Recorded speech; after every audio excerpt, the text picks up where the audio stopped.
Hi, we are Ethan, Clarke, and Sofia Mendes. Welcome to Magic in the Mundane. Imagine for a second that you are standing in the middle of this grand, glittering ballroom. Okay, I'm picturing it. Right.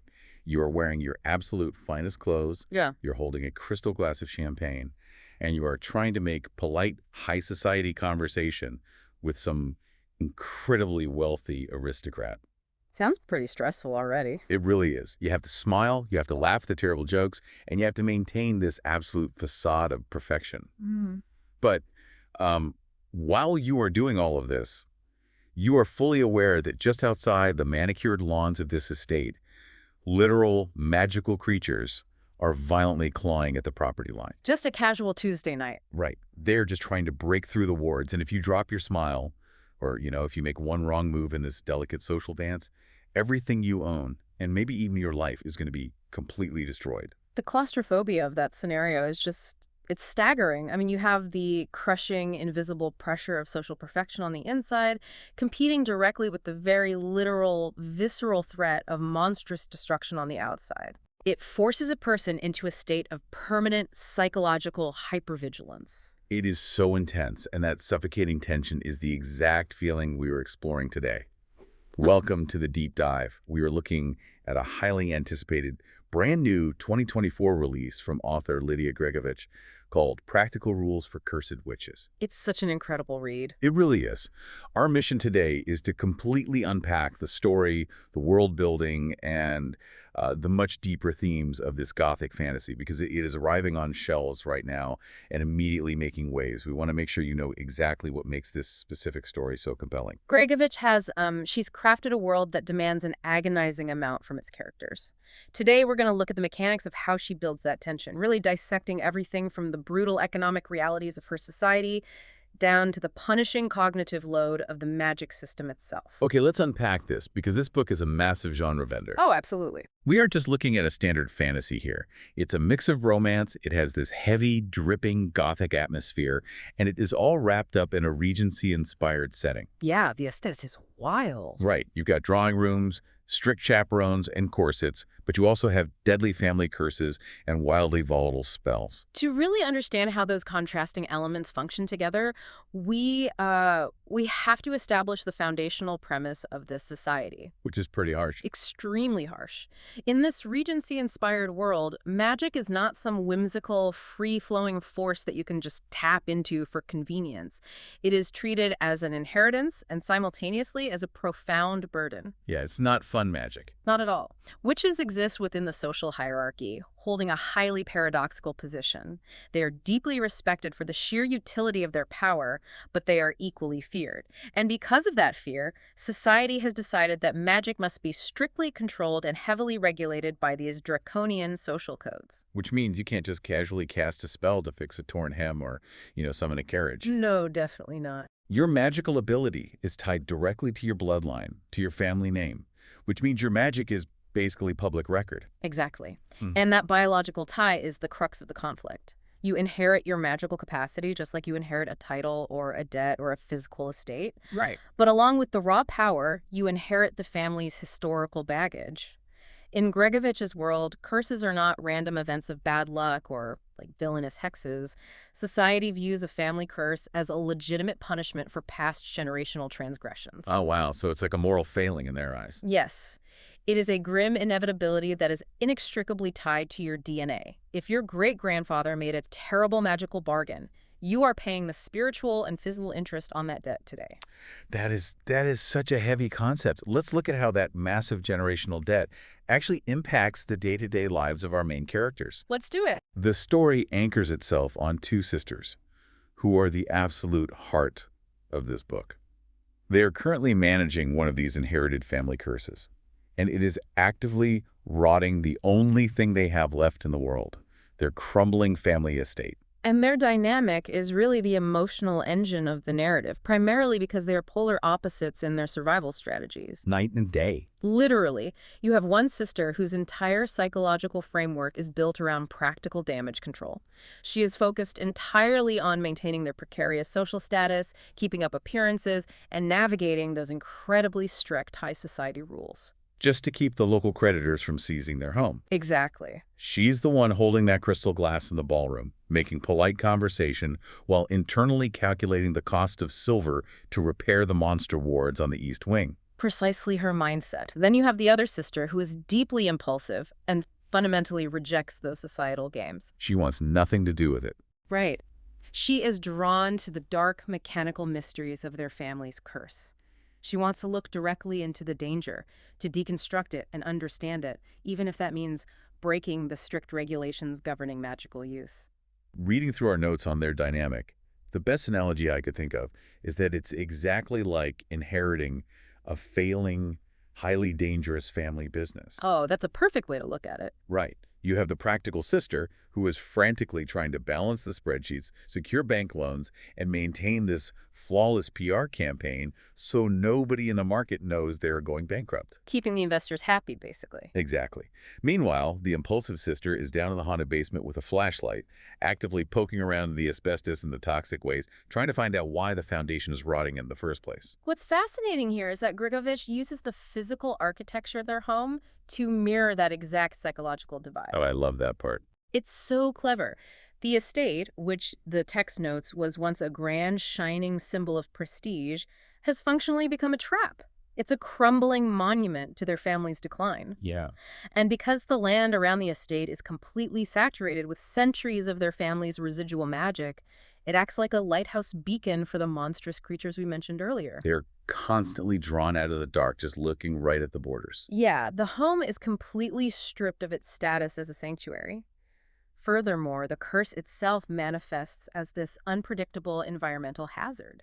It causes sudden cold spots, structural decay, or like strange temporal glitches in the hallways. So they can't even relax in their own living room. Never. The sisters are quite literally living inside their own generational trauma. But if you were listening to this and thinking, okay, they have this immense magical bloodline, their house is falling apart, and there are monsters in the yard, why not just cast a spell to fix the roof and blast the monsters? Right, it seems so simple. That seems like the obvious solution. Just magic it away. And that assumption leads us directly into the brilliance of Gregovic's magic system. Because the magic in this universe is not a tool of convenience. It is highly structured and incredibly volatile. Yeah, it's not easy to use. Not at all. Casting a spell requires extreme punishing precision. See, wait, I have to push back on the impulsive sister strategy here then. Oh, go for it. If the curse is manifesting unpredictably and affecting everything around them, and the magic to fight it requires absolute punishing precision, aren't they just constantly one tripped syllable away from total disaster? Oh, absolutely. Like, if mistakes are that dangerous, then poking around a magically radioactive basement looking for trouble is objectively a terrible idea. She's a massive liability to their survival, isn't she? I mean, from a purely practical standpoint, yes, her actions are a massive risk. But we have to look at the cognitive mechanics of how this magic actually operates to understand why she's doing it. Okay, lay it out for us. Because magic is tied to blood and biology. Casting a spell requires complete physiological and emotional control. You have to lower your heart rate, hyperfocus your intent, and completely suppress any rogue emotion. If the practical sister feels a sudden spike of anxiety about their bank account while casting a warding spell, that anxiety bleeds directly into the magic. Oh, that's terrifying. It is! A protective shield could suddenly invert and become something that suffocates them. So it is like trying to perform open heart surgery while dancing a perfectly timed waltz. If you miss a step, the patient dies. Yes. If you miss the beat, society ruins you. Yes. There's no backspace button. That is a perfect way to visualize it. The spell doesn't just harmlessly fizzle out if you mispronounce a syllable or let your fear spike. It causes permanent, lasting consequences to the environment or to the caster's own body. That is so stressful. The magic is inherently unstable, which means the practical sister's need for rigid control and the impulsive sister's desperate need to take action are constantly at odds with the physiological requirements of their own power. Honestly, the sheer cognitive overload of that is stressing me out just talking about it. I know, right? Think about the reality of their daily routine. The family curse is changing the rules of their physical reality without warning.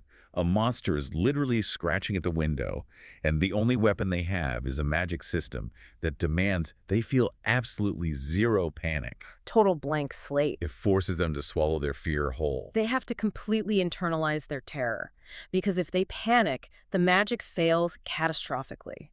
The setup puts an unfathomable amount of pressure on these characters. It really does. They're forced to learn how to perfectly manage their internal psychological state while simultaneously fending off wildly unpredictable external threats. And as if the magical hurricanes, the demonic beasts on the lawn, and the volatile spells weren't enough to deal with, we have to factor in the mundane reality of Regency high society. Oh, the high society is the worst part. Because basically they are fighting for their lives against monsters at night, but God forbid they use the wrong fork at dinner the next day, right? Right. And honestly, the mundane threats are arguably far more lethal than the magical ones. Well, yeah. The societal economy in this Regency setting operates on ruthless exclusion. The text highlights that financial pressures are mounting rapidly on the estate. Everything costs money. Exactly. No. Monster repellent wards and structural repairs to a cursed mansion drain the family coffers, and because everyone knows their bloodline is cursed, they are treated as social pariahs. Which means the local banks and wealthy creditors aren't exactly lining up to offer them favorable loan terms. Exactly the opposite. When a family falls from grace in this world, the social safety net is entirely non-existent. You're just on your own. Every single interaction becomes a high-stakes calculation. Alliances with other powerful, uncursed families must be negotiated with extreme caution because trust is a remarkably rare commodity. The sisters are isolated, feared for their magical utility, but despised for their cursed status. Here's where it gets really interesting, though. Yeah. We just talked about how casting magic requires total emotional suppression to avoid a catastrophe. Right. But surviving the Regency ballroom requires the exact same mechanism. Oh, absolutely. You have to suppress your terror, hide your financial ruin, and smile at people who want to exploit you. The magic system and the societal rules are essentially the exact same beast. If we connect this to the bigger picture, this is where Gregovic elevates the novel from an entertaining fantasy into a really biting piece of literature. She uses the curse as a brilliant dual-purpose tool. How so? Well, on a literal narrative level, it is the urgent ticking clock.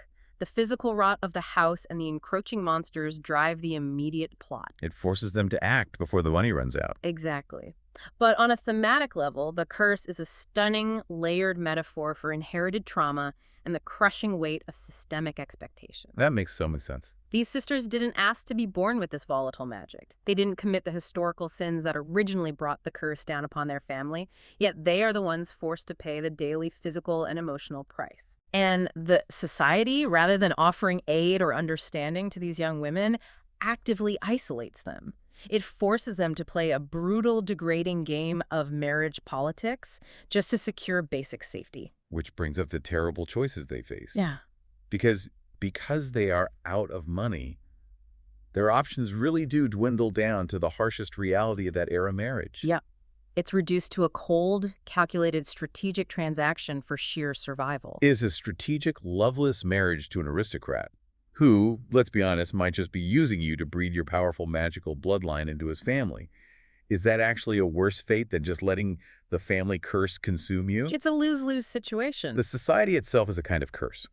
The rigid rules governing who you can marry, how you must act in public, and how your magic is heavily policed, those aren't systems designed to keep the peace. No, not at all. Those are systems designed to keep vulnerable people entirely in their place. They are being squeezed in a vice grip. You know, the supernatural threats are pushing in from the borders of the estate, and the polite, teacup-holding social elite are pushing in from the center of town. So what does this all mean for how the story actually unfolds? Because understanding the mechanics of these twin threats, the magical and the mundane, it makes it very clear that these sisters are not your traditional fantasy heroes. No, they really aren't. They aren't embarking on a grand quest to defeat a dark lord and save the realm. No, they are pure survivors. They are hostages trapped within an ecosystem that was fundamentally built to constrain them. And because of that, the narrative structure is a very intentional, deliberate, slow burn. Which I love, but is very different. It is. The pacing deliberately prioritizes the heavy, claustrophobic, gothic atmosphere and the deep psychological character development over, rapid-fire action sequences. Which makes total sense mechanically. Sure. If the magic requires absolute calm and extreme precision, you logically can't have them blasting fireballs in a new battle every 2 chapters. Yes. The tension has to come from their immense restraint. The stakes are allowed to simmer. You feel the temperature rising in the room as the financial ruin gets closer, as the physical symptoms of the curse worsen, and as their social lifelines are systematically cut away. You experience the walls closing in on these two sisters inch by excruciating inch.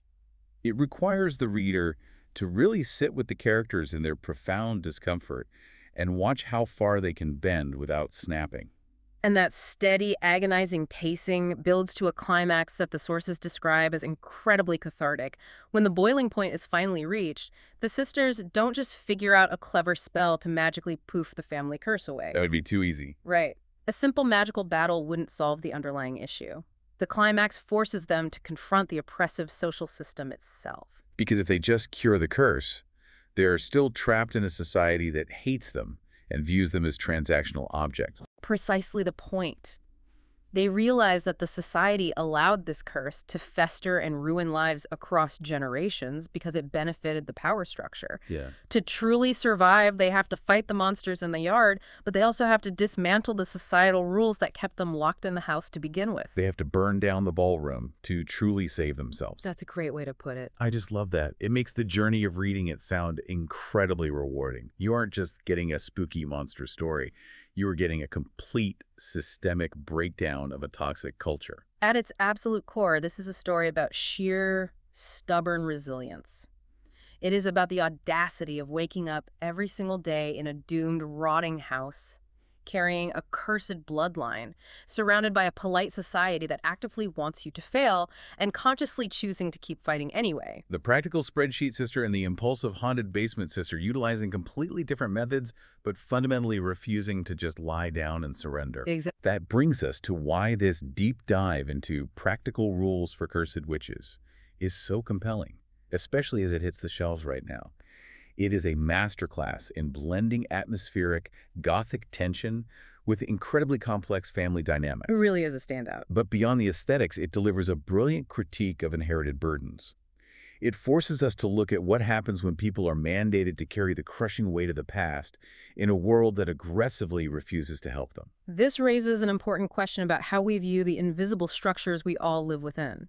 Gregovic uses the fantastical elements of volatile magic and lurking monsters to articulate very real, very human struggles about debt, expectation, and survival. And that leads us with something I want you, the listener, to really ponder long after this deep dive ends, because the core themes of this book echo far beyond the drawing rooms of a Regency fantasy world. Think about the invisible strictures in your own life. Yeah. If you were forced to confront a heavy inherited curse, whether that is a deeply toxic family dynamic you were born into, an unfair generational financial burden passed down to you, or just an outdated, suffocating societal expectation that demands you live a certain way, what would your strategy be? It's a tough question.